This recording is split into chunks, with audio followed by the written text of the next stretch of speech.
नमस्कार, मैं हूं सत्यपाल और आप देख रहे हैं CWB हिंदी न्यूज। शक संवत 1947 विक्रम संवत 2082 आज फाल्गुन मास के शुक्ल पक्ष की पूर्णिमा तिथि और दिन मंगलवार है। तदनुसार अंग्रेजी तारीख 3 मार्च सन 2026 पूर्णिमा तिथि शाम 5:07 तक रहेगी। उसके बाद कृष्ण पक्ष की प्रतिपदा यानी एकम तिथि प्रारंभ हो जाएगी।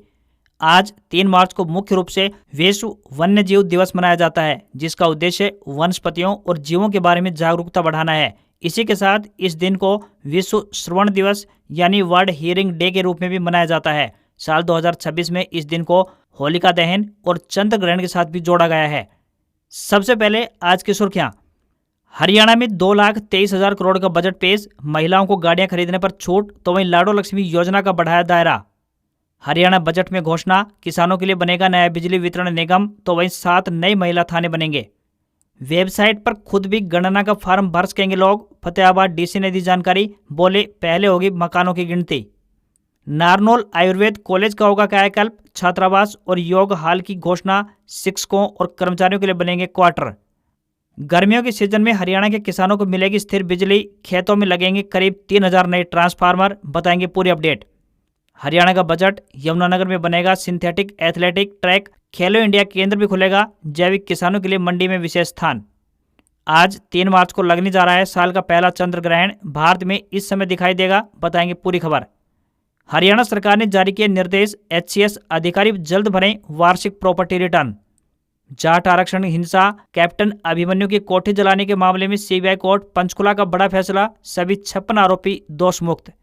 हरियाणा बजट को विपक्ष ने बताया भाषणबाजी, हुड्डा बोले बीजेपी ने 5,56,000 करोड़ के कर्जे में डुबोया। होली के अवसर पर आज यानी 3 मार्च को शेयर बाजार बंद रहेगा, NSE BSE में ट्रेडिंग नहीं होगी, MCX शाम की सेशन में ओपन होगा। भारत रूस से 5 S-400 सुदर्शन डिफेंस सिस्टम खरीदेगा, पाकिस्तान चीन सीमा पर तैनात किया जाएगा। और पाकिस्तान की वर्ल्ड कप टीम के प्लेयर्स पर 50-50 लाख रुपए का जुर्माना लगा। टीम के खराब प्रदर्शन से PCB नाराज, बोला हारने की सजा मिलनी चाहिए। और अब खबरें विस्तार से। हरियाणा में मार्च महीने की शुरुआत गर्मी के साथ हुई है। आने वाले दिनों में धूप के तीखे तेवर होने वाले हैं। हालांकि सुबह के समय हल्की ठंड बरकरार है। मौसम विभाग के अनुसार माने तो मार्च महीने में मौसम में कई बार बदलाव होने की संभावना जताई गई है। नया पश्चिमी विक्षोभ सक्रिय होने से कहीं कहीं बारिश के साथ तेज हवाएं भी चल सकती हैं। मार्च के पहले ही दिन राज्य के 9 शहरों का अधिकतम तापमान 30 डिग्री सेल्सियस को पार कर गया। मार्च में अधिकतम औसत तापमान 32 डिग्री सेल्सियस रह सकता है, जो अब 35 से 38 डिग्री सेल्सियस के बीच रह सकता है, और न्यूनतम तापमान 14 डिग्री के आसपास रहेगा। मौसम विभाग के अनुसार माने तो हरियाणा में आने वाले दिनों में मौसम शुष्क रहने की संभावना है। वहीं 4 मार्च की रात से नया पश्चिमी विक्षोभ सक्रिय होगा, जिससे राज्य के उत्तरी हिस्सों में बूंदाबांदी की संभावना जताई गई है। इसके साथ ही तापमान में उतार चढ़ाव देखने को मिल सकता है। वहीं 8 से 9 मार्च के बीच एक और पश्चिमी विक्षोभ के कारण तापमान में गिरावट देखने को मिल सकती है। मौसम विशेषज्ञों की माने तो मार्च महीने में 5 से 6 पश्चिमी विक्षोभ सक्रिय होंगे, जिससे तापमान में भारी उतार चढ़ाव देखने को मिलेगा। इन 5 से 6 विक्षोभों में से 3 ऐसे होंगे जो तेज हवाओं और आंधी के साथ बारिश लाएंगे। मतलब पश्चिमी और दक्षिण हरियाणा के हिस्सों में सामान्य से अधिक बारिश होने की संभावना मौसम विभाग ने व्यक्त की है। हरियाणा के मुख्यमंत्री नायब सिंह सैनी ने सोमवार को विधानसभा में बतौर वित्त मंत्री 2,23,658.17 करोड़ रुपए का बजट पेश किया। ये पिछले बजट की तुलना में 10.28% अधिक है। नायब सिंह सैनी ने बजट भाषण की शुरुआत गुरु नानक देव जी के सिद्धांत किरत कर नाम जप वंड छक से की। केसरिया पगड़ी पहनकर आए CM सैनी ने 3 घंटे 10 मिनट तक बजट भाषण पढ़ा। उन्होंने कहा, प्रदेश में एग्री डिस्कॉम नाम से एक नया बिजली निगम बनाया जाएगा, जिसके तहत किसानों को ट्यूबवेल कनेक्शन दिए जाएंगे। नए जिले हांसी को मॉडर्न जिले के रूप में विकसित किया जाएगा। वहीं हरियाणा रोडवेज द्वारा 50 नई इलेक्ट्रिक बसों की खरीद भी की जाएगी। ये बसें गुरुग्राम और चंडीगढ़ से मुख्य धार्मिक स्थलों जैसे कटरा, सालासर, खाटू श्याम, हरिद्वार और अमृतसर जाएंगी। इसके अलावा महिला अपने नाम पर गाड़ी खरीदती है तो उन्हें टैक्स में 1% की छूट मिलेगी। वहीं पुलिस भर्ती में अग्निवीरों के लिए 20% रिजर्वेशन का प्रस्ताव रखा है। अगले साल 1300 अग्निवीरों की पुलिस में विशेष भर्ती भी होगी। वहीं दीनदयाल लाडो लक्ष्मी योजना का दायरा बढ़ाया गया है। 25 सितंबर 2026 से इस योजना का फायदा उन परिवारों को मिलेगा जिनकी सालाना कमाई 1,80,000 रुपए तक है। इसके लिए 6,500 करोड़ रुपए का बजट रखा गया है। अब बात करते हैं कि बजट में किसे क्या मिला। सबसे पहले बात महिलाओं के लिए। तो लोहारू, बरवाला, नरवाना, समालखा, महम, रादौर व पिहोवा में 7 नए महिला थाने बनेंगे। इसके अलावा पिंक कैब योजना के तहत वाहन चलाने की ट्रेनिंग और इलेक्ट्रिक वाहनों की खरीद के लिए 10 लाख रुपए तक का लोन भी मिलेगा। वहीं 1,80,000 रुपए आय वाली महिलाओं को लाडो लक्ष्मी योजना के तहत 2100 रुपए प्रति माह मिलेंगे। वहीं 1000 आंगनवाड़ी केंद्रों को प्ले स्कूल और सक्षम आंगनवाड़ी के रूप में अपग्रेड किया जाएगा। अपने नाम पर वाहन खरीदने पर महिलाओं को टैक्स में 1% की छूट मिलेगी। वहीं उचित मूल्य की 4000 नई दुकानों के आवंटन में महिलाओं को 33% आरक्षण भी मिलेगा। महिला समर्थ संस्थान पुरस्कार योजना शुरू होगी। साथ ही 3 लाख लखपति दीदी बनाई जाएंगी। वहीं अभी छात्राओं के लिए 273 बसें हैं, अब इनकी संख्या को बढ़ाकर 500 कर दी जाएगी। अब बात करते हैं युवाओं व स्टूडेंट्स के लिए, तो 6 करोड़ रुपए की लागत से 6 मोबाइल स्किल लैब बनाई जाएंगी। साथ ही 1 लाख युवाओं को आर्टिफिशियल इंटेलिजेंस यानी एआई की ट्रेनिंग दी जाएगी। वहीं पीएम सुगम योजना के अंतर्गत सोनीपत व कुरुक्षेत्र में high and spoke ITI cluster बनेंगे। साथ ही 50 करोड़ रुपए से सेंटर बनेगा, जहां काम सीखने की ट्रेनिंग भी दी जाएगी और नए तरीके खोजे जाएंगे। ट्रेनिंग प्रोग्राम में भाग लेने वाले छात्रों को हर माह 2000 रुपए मिलेंगे। वहीं करनाल, हिसार, रोहतक, गुरुग्राम और पलवल में 5 नए हॉस्टल भी बनाए जाएंगे। ग्रामीण एरिया के 20,000 से अधिक युवाओं को काम सीखने की ट्रेनिंग दी जाएगी। वैध रूट से विदेश में गए युवाओं की मृत्यु होने पर परिवार को वित्तीय सहायता भी दी जाएगी। साथ ही विदेश जाने से पहले युवाओं को ट्रेनिंग देने के लिए एक सेंटर खोला जाएगा। साथ ही हरियाणा पुलिस की नियुक्तियों में अग्निवीरों को 20% आरक्षण मिलेगा। तो वहीं हरियाणा एसएससी के परीक्षार्थियों को मुफ्त यानी फ्री यात्रा सुविधा के लिए वेब पोर्टल खोला जाएगा। इस बजट में खिलाड़ियों को क्या मिला, तो बताते चलेंगे। फिटनेस को बढ़ावा देने के लिए फिट हरियाणा अभियान 30 सितंबर 2026 से शुरू होगा। वहीं राजीव गांधी खेल परिसर दौलताबाद को राज्य का पहला पैरा खेल स्टेडियम बनाया जाएगा। कैथल, झज्जर, चरखी दादरी, गुरुग्राम, कुरुक्षेत्र, जींद, रोहतक, फरीदाबाद, यमुनानगर, सोनीपत, फतेहाबाद और पलवल में 21 नए खेल स्टेडियम बनाए जाएंगे। हर जिले में एक खेलो इंडिया लघु केंद्र भी बनेगा, जो किसी भी पूर्व चैंपियन खिलाड़ी को सौंपा जाएगा। हर जिले में एक सिंथेटिक एथलेटिक ट्रैक बनाया जाएगा। साथ ही खिलाड़ियों को बेहतर ट्रेनिंग देने के लिए इंटरनेशनल खिलाड़ियों की नियुक्ति भी होगी। वहीं किसानों की बात करें तो इस बजट में देसी कपास की खेती पर प्रोत्साहन राशि 3000 रुपए की बजाय अब 4000 रुपए प्रति एकड़ होगी। साथ ही धान छोड़कर दाल, तिलहन व कपास उगाने पर 2000 रुपए प्रति एकड़ अतिरिक्त बोनस भी दिया जाएगा। 10 मंडियों में ऑर्गेनिक उत्पादन के लिए जगह मिलेगी। सीएम बागवानी बीमा योजना में फल व सब्जियों मसालों पर मुआवजा भी बढ़ेगा। वहीं सिंगल बर्ड तकनीक से गन्ना बिजाई करने पर 5000 रुपए प्रति एकड़ प्रोत्साहन राशि भी दी जाएगी। वहीं मधुमक्खी पालन भी मुख्यमंत्री बागवानी बीमा योजना में शामिल होगा। प्रदेश में 7 वेटनरी डिस्पेंसरी और 4 गवर्नमेंट वेटनरी अस्पताल खुलेंगे। हिसार में 30 करोड़ रुपए की लागत से पशु चिकित्सा महामारी विज्ञान केंद्र बनेगा। तो वहीं रेवाड़ी और अंबाला में 5 लाख लीटर क्षमता के 2 नए मिल्क प्लांट बनेंगे। वहीं 8 नई एकीकृत खाद्य लैब बनेंगी। करनाल में दुग्ध व खाद्य परीक्षण लैब बनेगी। प्रदेश में एग्री डिस्कॉम नाम से नया बिजली निगम बनाया जाएगा, जिसके तहत किसानों को ट्यूबवेल कनेक्शन दिए जाएंगे। वहीं कर्मचारियों की बात करें तो औद्योगिक श्रमिकों की वार्षिक मुफ्त स्वास्थ्य जांच होगी। पंजीकृत निर्माण श्रमिकों को मुफ्त इलाज व दवाइयां दी जाएंगी। श्रमिकों के बच्चों के लिए अटल आवासीय विद्यालय बनेगा। तो वहीं केंद्रीय बलों के शहीद के परिवारों को 10 लाख रुपए अनुग्रह राशि व सैनिक व अर्धसैनिक कल्याण निगम की भी स्थापना होगी। इस बजट में स्वास्थ्य के क्षेत्र में बात करें तो 18 जिलों में सीटी स्कैन, 7 जिलों में एमआरआई मशीन लगेंगी। वहीं फरीदाबाद जिला अस्पताल 200 से 400 बिस्तर में अपग्रेड होगा। सोनीपत व रेवाड़ी जिला अस्पताल 200 से 300 बिस्तर में अपग्रेड होंगे। तो वहीं बाबा खेतनाथ आयुर्वेदिक कॉलेज नारनौल में आयुष वेलनेस सेंटर का निर्माण किया जाएगा। सभी 23 जिला अस्पतालों में अमृत फार्मेसी स्टोर खुलेंगे। वहीं फरीदाबाद, गुरुग्राम, महेंद्रगढ़, नूंह, पलवल, रेवाड़ी, कुरुक्षेत्र और जींद में 17 प्राथमिक स्वास्थ्य केंद्र खुलेंगे। 9 primary health centre community health centre में अपग्रेड होंगे। तो वहीं 100 नए स्वास्थ्य उपकेंद्र और आयुष्मान आरोग्य मंदिर बनेंगे। यमुनानगर, कुरुक्षेत्र, रेवाड़ी, महेंद्रगढ़ और करनाल में 25 नए आयुष औषधालय बनेंगे। तो वहीं 50 नई एम्बुलेंस, 150 बाइक एम्बुलेंस और 157 नई बेसिक लाइफ सपोर्ट एम्बुलेंस आएंगी। मानेसर के ईएसआईसी अस्पताल को 200 बिस्तर में अपग्रेड करके नया मेडिकल कॉलेज बनाया जाएगा। इस बजट में इंडस्ट्री क्षेत्र को क्या मिला है, तो बताते चलें कि लैंड ऑन लीज पॉलिसी के तहत औद्योगिक प्लाट लीज पर दिए जाएंगे। फरीदाबाद, गुरुग्राम, मानेसर और झज्जर में कॉमन इंडस्ट्रियल सेक्रेटेरिएट बनेंगे। छोटे व्यापारियों के लिए आग, चोरी से सुरक्षा के लिए बीमा योजना शुरू होगी। राई में देश का सबसे बड़ा होलसेल मार्केट कॉम्प्लेक्स बनेगा। गुरुग्राम, खरखोदा व पिंजौर में डैपिंग सिटी स्थापित होगी। पानीपत में ग्रीन हाइड्रोजन प्लांट बनेगा। ओबीसी श्रेणी के प्लाट धारकों को प्लाट लागत में 10% की छूट भी मिलेगी। वहीं इंफ्रास्ट्रक्चर की बात करें तो इस बजट में करनाल, जींद, डबवाली, लाडवा, लोहारू, उचाना और कुरुक्षेत्र में नए विश्राम गृह बनेंगे। 5000 किलोमीटर लंबी सड़कों का सुधारीकरण होगा। गुरुग्राम पटौदी रोड 6 लेन और फुरुख नगर बाईपास तैयार होगा। 18 नए आरओबी और 12 आरयूबी बनेंगे। पंचकुला के पिंजौर में हेलीपोर्ट बनाया जाएगा। करनाल में ग्रीनफील्ड एयरपोर्ट तैयार होगा। तो वहीं पिंजौर में मॉडर्न फिल्म सिटी बनेगी। तो करनाल के हसनपुर गांव में डियर पार्क बनेगा। हरियाणा के पूर्व सीएम और नेता प्रतिपक्ष भूपेंद्र सिंह हुड्डा ने बजट पर अपनी प्रतिक्रिया देते हुए कहा कि ये बजट नहीं बल्कि कोरी भाषणबाजी है। राज्य का नया बजट 2,23,658 करोड़ रुपए का है, जिसमें कुछ भी हकीकत नहीं है, सिर्फ लफाबाजी है। हुड्डा ने कहा कि बीजेपी ने हरियाणा को 5.56 लाख करोड़ रुपए के कर्जे तले दबा दिया है, क्योंकि 2026-27 के बजट के अनुसार आंतरिक ऋण 3,91,435 करोड़ रुपए है। राज्य पर कुल ऋण लगभग 5,56,623 करोड़ रुपए पहुंच चुका है, जो भारी वित्तीय दबाव और अर्थव्यवस्था की खस्ता हालत को बयां करता है। लाडो लक्ष्मी योजना पर बोलते हुए भूपेंद्र सिंह हुड्डा ने कहा कि लाडो लक्ष्मी योजना में भी सरकार ने खेल किया है। उन्होंने कहा, राज्य में 18 से 60 वर्ष की आयु की महिलाओं की अनुमानित संख्या 82.5 लाख है। यदि इस योजना के तहत प्रत्येक महिला को प्रति माह 2100 रुपए की भत्ता दिया जाता है तो पूरे वर्ष यानी 12 महीने के लिए कुल अनुमानित राशि लगभग 20,790 करोड़ रुपए बनती है। लेकिन 2026-27 के बजट में इस योजना के लिए केवल 6,500 करोड़ रुपए ही प्रावधान किए गए हैं।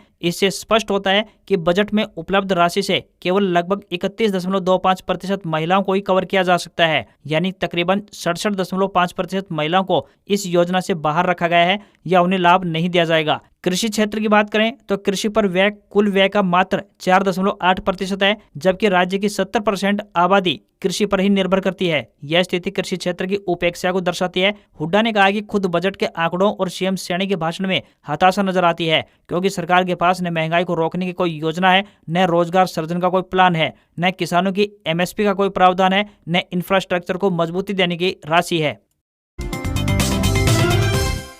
हरियाणा में लोग खुद अपने स्तर पर ही जनगणना का हिस्सा बन सकेंगे। सबसे पहले मकानों की गिनती होगी, इसके बाद लोगों की गिनती की जाएगी। मकानों की जानकारी लोग खुद भी सांख्यिकीय विभाग की वेबसाइट पर जाकर दे सकेंगे। 16 अप्रैल से लेकर 30 अप्रैल तक सेल्फ एन्यूमरेशन यानी स्व गणना का विकल्प भी उपलब्ध करवाया जाएगा। ये जानकारी फतेहाबाद के डीसी एवं प्रधान जनगणना अधिकारी डॉक्टर विवेक भारती ने दी है। उन्होंने कहा है कि जिले में पहली बार पूरी तरह से डिजिटल प्रणाली से जनगणना साल 2027 का काम किया जाएगा। जनगणना 2 चरणों में होगी। पहले चरण में मकानों की गणना 1 मई से 30 मई तक होगी। दूसरे चरण में जनसंख्या की गणना 9 फरवरी से 28 फरवरी 2027 तक होगी। नागरिक ऑनलाइन पोर्टल या मोबाइल ऐप से स्वयं अपनी जानकारी दे सकेंगे। जानकारी सबमिट करने पर उन्हें एसएमएस व ईमेल से विशिष्ट सेल्फ एन्यूमरेशन आईडी मिलेगी। गणनाकर्मी मौके पर पहुंचकर जानकारी का सत्यापन करेंगे, जिससे समय की बचत और आंकड़ों की गुणवत्ता में सुधार होगा।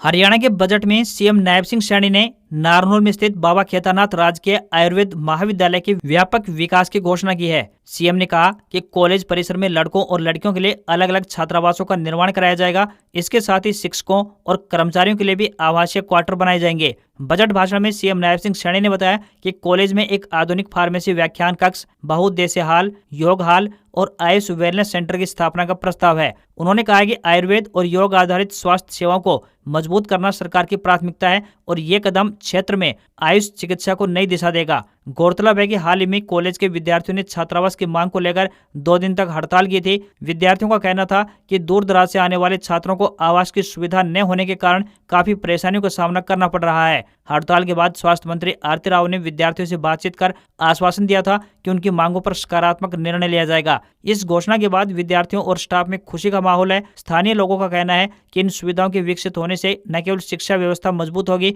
बल्कि क्षेत्र में आयुर्वेदिक चिकित्सा सेवाओं का भी विस्तार होगा। अब सभी की निगाहें इन घोषणाओं के धरातल पर उतरने पर टिकी हुई है।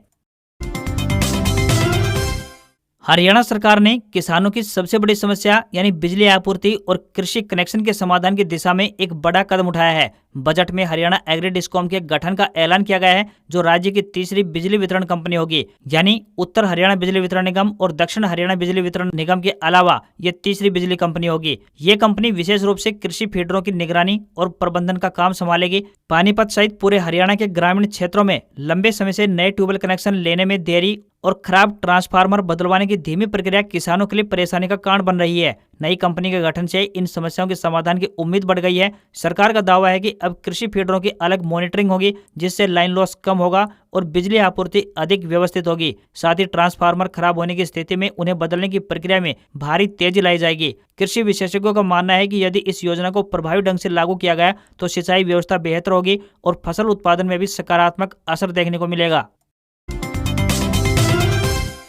आज यानी 3 मार्च को चंद्र ग्रहण लगने जा रहा है। इस दिन चंद्र ग्रहण तो दिखाई देगा ही, साथ ही आपको ब्लड मून भी दिखाई देगा। इसके बाद आपको ये नज़ारा साल 2028 में नए साल के मौके पर देखने को मिलने वाला है। आमतौर पर धरती पर ऐसा नज़ारा 2 से 3 साल के अंतराल में ही देखने को मिलता है। पंचांग के अनुसार ये ग्रहण फाल्गुन महीने की पूर्णिमा तिथि पर लग रहा है। ग्रहण के दौरान गर्भवती महिलाओं को विशेष ध्यान देने की आवश्यकता बताई गई है। उन्हें घर से बाहर नहीं निकलना चाहिए, साथ ही अपने हाथ में कोई भी नुकीली चीज नहीं लेनी चाहिए। हो सके तो बाहर जाने से बचना चाहिए। ग्रहण का सूतक काल आज सुबह 6:20 से प्रारंभ हो रहा है, क्योंकि यह ग्रहण भारत में दिखाई देगा। इस वजह से सूतक काल भी लगने वाला है। चंद्र ग्रहण मध्याह्न 3:20 से शुरू होकर शाम के 6:45 पर मोक्ष होगा, जबकि सूतक काल ठीक 9 घंटे पहले लागू हो जाएगा। इस दौरान कोई भी शुभ कार्य नहीं किया जाता है, अर्थात सभी शुभ कार्यों पर रोक लग जाती है। सूतक काल में कोई भी शुभ कार्य नहीं किया जाता, अर्थात मंदिरों के कपाट भी बंद कर दिए जाते हैं। साल 2026 में लगने वाला ये पहला चंद्र ग्रहण न केवल भारत बल्कि अन्य देश जैसे पाकिस्तान, अफगानिस्तान, न्यूजीलैंड, ऑस्ट्रेलिया में भी दिखाई देने वाला है। भारत में यह ग्रहण मात्र 20 मिनट का ही रहने वाला है। हरियाणा के कैथल जिले से किसानों के लिए एक अच्छी खबर सामने आ रही है। यह बिजली विभाग ने किसानों को धान सीजन से पहले राहत देने की बड़ी योजना बनाते हुए खेतों में 2847 नए ट्रांसफार्मर स्थापित करने की तैयारियां शुरू कर दी हैं। बिजली विभाग ने बताया कि जून महीने तक इस कार्य को पूरा कर लिया जाएगा। इससे ओवरलोडिंग की समस्या से छुटकारा मिलेगा और बार बार ट्रांसफार्मर खराब होने की घटनाओं पर अंकुश लगेगा। इस योजना के तहत 20 kV, 25 kV, 63 kV और 100 kV क्षमता के ट्रांसफार्मर स्थापित किए जाएंगे। जहां जितना लोड होगा वहां उसी क्षमता का ट्रांसफार्मर लगाया जाएगा, ताकि सिंचाई के दौरान किसानों को सुचारू रूप से बिजली आपूर्ति मिलती रहे। अब नए ट्रांसफार्मर लगाए जाने के बाद लाइन लॉस में भी कमी आएगी, साथ ही वोल्टेज समस्या से निजात मिलेगी। बिजली आपूर्ति अधिक स्थिर व भरोसेमंद बनेगी। बिजली विभाग ने बताया कि साल 2023 व 25 के बीच बड़ी संख्या में किसानों और उपभोक्ताओं ने लोड बढ़वाकर नई ट्रांसफार्मर लगवाने के लिए आवेदन किए हुए थे। इन आवेदनों की समीक्षा करने के बाद प्राथमिकता सूची तैयार कर ली गई है। जिन क्षेत्रों में ट्रांसफार्मर अत्यधिक खराब स्थिति में पाए गए हैं या फिर लोड क्षमता से ज्यादा था, वहां पर पहले ट्रांसफार्मर लगाए जाएंगे। कलायत व राजौत क्षेत्र के खेतों में सबसे ज्यादा ट्रांसफार्मर लगाए जाएंगे, क्योंकि इन क्षेत्रों में सिंचाई के लिए बड़ी संख्या में किसान ट्यूबवेल पर निर्भर करते हैं। जिला आयुष सोसाइटी कैथल द्वारा जिला कार्यक्रम प्रबंधक के पदों पर भर्ती के लिए आवेदन मांगे गए हैं। आपको बता दें कि ये भर्तियां राष्ट्रीय आयुष मिशन के तहत 31 मार्च 2026 तक कॉन्ट्रैक्ट आधार पर होने जा रही हैं। जो भी उम्मीदवार इन पदों पर आवेदन भेजने के इच्छुक हैं, वे ऑफलाइन माध्यम से अपने आवेदन भेज सकते हैं। इन पदों के लिए शैक्षणिक योग्यता जानने के लिए आधिकारिक विज्ञापन देखें। किसी भी वर्ग के उम्मीदवारों को कोई भी आवेदन शुल्क नहीं देना है। न्यूनतम आयु 18 वर्ष और अधिकतम आयु 42 वर्ष तय की गई है। आवेदन करने की अंतिम तिथि 10 मार्च है। उम्मीदवारों से विनम्र निवेदन है कि भर्ती के लिए आवेदन करने से पहले आधिकारिक विज्ञापन अवश्य देख लें। इजराइल ईरान जंग के बीच प्रधानमंत्री नरेंद्र मोदी ने बहरीन के किंग और सऊदी अरब के क्राउन प्रिंस से फोन पर बात की। पीएम ने दोनों देश के नेताओं से भारतीय समुदाय के लोगों की सुरक्षा को लेकर चर्चा की। वहीं दूसरी तरफ पाकिस्तान के पीएम शहबाज शरीफ ने और पाकिस्तानी संसद के अन्य सदस्यों ने अली खौमेनी को श्रद्धांजलि दी। वहीं दिल्ली में पीएम नरेंद्र मोदी ने कनाडा के पीएम मार्क कार्नी से मुलाकात के बाद कहा कि पश्चिमी एशिया में हालात चिंताजनक हैं। भारत अपने नागरिकों की सुरक्षा के लिए सभी देशों के साथ मिलकर काम करेगा। मिडिल ईस्ट के मौजूदा हालात को देखते हुए भारत ने बहरीन में वीजा पासपोर्ट सर्विस बंद कर दी है, तो वहीं अबू धाबी के BAPS हिंदू मंदिर को 9 मार्च तक विजिटर्स के लिए बंद कर दिया है। इधर जम्मू कश्मीर में लगातार दूसरे दिन ईरान के सुप्रीम लीडर खामेनेई की मौत पर विरोध प्रदर्शन हुए। श्रीनगर के बेमिना इलाके में सुरक्षा बलों ने प्रदर्शनकारियों पर लाठीचार्ज किया और आंसू गैस छोड़ी। कुछ लोगों को हिरासत में लिया गया। शोपिया, बारामूला, बांदीपोरा में लोगों ने बाजार बंद रखा। भारत के अलावा पाकिस्तान में भी खौमेनी की मौत के विरोध में लगातार हंगामा जारी है। पाकिस्तान के कब्जे वाले जम्मू कश्मीर यानी POK में विरोध प्रदर्शन हिंसक हो गया है। गिलगित बाल्टिस्तान में प्रदर्शनकारियों ने यूनाइटेड नेशंस के ऑफिस में आग लगा दी। वहीं स्कोर्दू में SP ऑफिस और कई सरकारी इमारतों को जला दिया। इस दौरान सुरक्षा बलों की ओर से की गई फायरिंग में 7 प्रदर्शनकारी मारे गए, 12 से अधिक घायल बताए गए हैं। इससे पहले रविवार को पाकिस्तान के कराची में अमेरिकी वाणिज्य दूतावास में खामेनेई की मौत के विरोध में हंगामा हुआ था। घुसपैठ करने वाले प्रदर्शनकारियों पर दूतावास के अंदर से गोलियां चलाई गई थी। अब तक 23 लोगों की मौत की पुष्टि हो चुकी है, 10 से अधिक घायल बताए गए हैं। वहीं बीते 2 दिन में भारत में 760 से अधिक इंटरनेशनल फ्लाइट्स कैंसिल हो चुकी हैं। दिल्ली एयरपोर्ट पर 87 फ्लाइट कैंसिल रही। वहीं सोमवार को दिल्ली, मुंबई, कोची, बेंगलुरु, चेन्नई, जयपुर, अहमदाबाद इंटरनेशनल एयरपोर्ट पर हजारों यात्री फंसे हुए नजर आए। ईरान में तकरीबन 10,000 भारतीय नागरिक रहते हैं, पढ़ते और काम करते हैं, जबकि 40,000 से अधिक इजराइल में रहते हैं। गल्फ और वेस्ट एशिया में बात करें तो तकरीबन 90 लाख भारतीय हैं। हरियाणा के राजकीय स्कूलों में अब पढ़ाई का तरीका और अधिक आधुनिक बनने जा रहा है। बता दें कि शिक्षा विभाग ने स्मार्ट क्लास की तर्ज पर स्कूलों में एलईडी स्क्रीन लगाने का निर्णय लिया है। इन स्क्रीन के माध्यम से बच्चों को न केवल इंटरैक्टिव तरीके से पढ़ाया जाएगा, बल्कि संपर्क दीदी नामक एनिमेटेड प्रोग्राम के जरिए गणित और हिंदी जैसे मुश्किल विषयों को भी आसानी से समझाया जाएगा। शिक्षा विभाग की योजना के अनुसार स्कूलों में एलईडी लगने के बाद रोटेशन के आधार पर कक्षाएं लगाई जाएंगी। इससे एक साथ सभी बच्चों तक बेहतर शैक्षणिक सामग्री उपलब्ध होगी। इसका एक फायदा ये भी होगा, यदि किसी स्कूल में किसी विषय का शिक्षक उपलब्ध नहीं होगा तो वहां एलईडी के माध्यम से ऑडियो विजुअल फॉर्मेट के माध्यम से पढ़ाया जाएगा। इस पहल का उद्देश्य विद्यार्थियों को तकनीक आधारित शिक्षा उपलब्ध करवाना है और शिक्षण प्रक्रिया को अधिक प्रभावी बनाना भी है। विभाग के अनुसार इन एलईडी पैनल के लगने के बाद स्कूलों में शिक्षकों का काम कम होगा और वे बच्चों की व्यक्तिगत प्रक्रियाओं पर ध्यान दे पाएंगे। इसके लिए स्कूलों में अलग अलग विषयों के लिए टाइम टेबल और कक्षाएं निर्धारित की जाएंगी। राज्य में 2264 स्कूलों में एलईडी दी गई है। अमेरिका, इजराइल और ईरान जंग के चलते भारतीय शेयर बाजार में गिरावट देखने को मिली। सेंसेक्स 1048 अंक गिरावट के साथ 80,239 के स्तर पर बंद हुआ। निफ्टी में भी तकरीबन 313 अंकों की गिरावट देखने को मिली और ये 24,866 के स्तर पर पहुंच गया। जियोपॉलिटिकल तनाव और जंग जैसी स्थिति में महंगाई बढ़ने का खतरा रहता है। इससे कंपनियों का मुनाफा कम हो जाता है। ऐसे में निवेशक उनके शेयर बेचना शुरू कर देते हैं और इसे सोने चांदी जैसी सुरक्षित जगह निवेश करते हैं। इससे बाजार में गिरावट आती है। वहीं कच्चे तेल की कीमतों में तेजी के चलते एनर्जी और ऑटो शेयरों में ज्यादा गिरावट है। ब्रेंट क्रूड की कीमत 10% बढ़कर $79 प्रति बैरल पहुंच गई है। जानकारों का मानना है कि अगर यह तनाव और बढ़ा तो तेल की कीमतें $120 प्रति बैरल तक भी जा सकती हैं। इसका असर भारत में पेट्रोल डीजल पर दिख सकता है। दिल्ली में पेट्रोल 95 रुपए प्रति लीटर से बढ़कर 100 रुपए प्रति लीटर तक जा सकता है, तो वहीं डीजल 88 रुपए से बढ़कर 92 रुपए प्रति लीटर तक जा सकता है। वहीं अमेरिका, इजराइल और ईरान जंग के चलते सोने चांदी के दाम में तेजी रही। India Boolean and jewellers association के मुताबिक 10 ग्राम 24 कैरेट सोना 8,000 रुपए बढ़कर 1,67,000 रुपए प्रति 10 ग्राम के स्तर पर पहुंच गया है। वहीं 1 किलोग्राम चांदी 23,000 रुपए बढ़कर 2,90,000 रुपए पर पहुंच गई है। वहीं 22 कैरेट सोने का दाम 1,53,403 रुपए प्रति 10 ग्राम के स्तर पर पहुंच गया है। आज खबरों में बस इतना ही। देखते रहिए आपका अपना हरियाणा का सबसे बेहतरीन news channel CWB Hindi news. नमस्कार। इसी आशा के साथ आपका दिन शुभ रहे।